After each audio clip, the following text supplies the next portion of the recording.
Hey, everybody, it's Alan. I hope that you are doing well.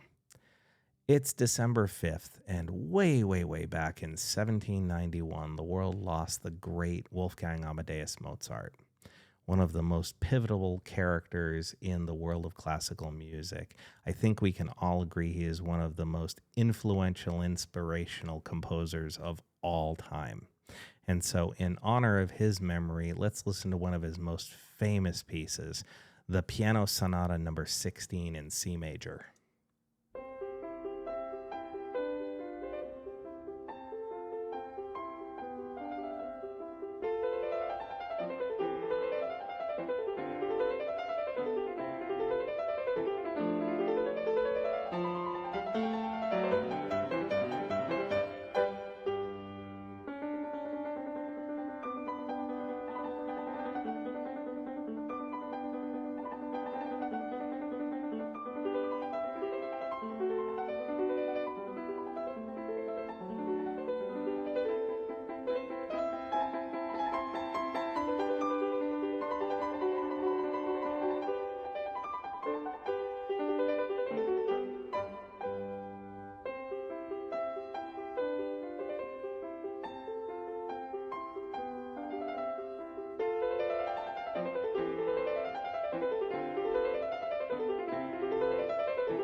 the most recognizable classical compositions of all time. You've heard it in countless movies and TV shows. It's kind of everywhere. And yet, I don't know too many people who could have really recognized that song past the first 2 minutes. Most of the time when you hear that in, that opening part. You don't hear the last 5 to 7 minutes of the song. It's just not something that you hear unless you're actually listening to classical radio or the full song. And so, again, one of the most recognizable songs of all time, yet most people will only recognize about 2 to 2.5 minutes of it. It brings me back to when I was in junior high school, or maybe just entering high school, when I would go to my town library and I would borrow classical music CDs, and I'd take them home and then I'd burn them to cassette and I'd return them. And then I would walk around as a teenager in the 80s listening to classical music while other people were listening to Aerosmith and Led Zeppelin. I guess I can thank my friend Danny for that, who inspired me to expand my mental, awareness of great compositions all the way around. He also introduced me to a number of iconic guitar players who focused specifically on classical music. The greatest known of those would be Yngwie Malmsteen, but he also exposed me to Segovia. And so I became a particular fan of classical music at a very young age. Now, I can admit there's probably been moments as long as 10 to 20 year period breaks of time where I didn't listen to classical music too much, but then all of a sudden I'd find myself just fully enthralled by it for, a week or two, and then I'd go back to my normal listening routines. But I'm reminded of the influence that great classical music had on me, and whether it was Mozart or Bach or Schubert or Tchaikovsky or Vivaldi or Paganini or whoever it was, I have a very, very, very soft spot in my heart for amazing classical music. And Mozart, of course, one of the kings of the genre, in my opinion. Died really young, though, sadly. Yeah. Anyway, in his memory, I hope you all enjoyed this. Hope you find it to be a fitting tribute to the man. Just know that I appreciate you all and I wish you well. You feel free to leave a comment in the comment section. I'll be curious to find out what you think. But like I said, just know that I appreciate you and I wish you well. Take care.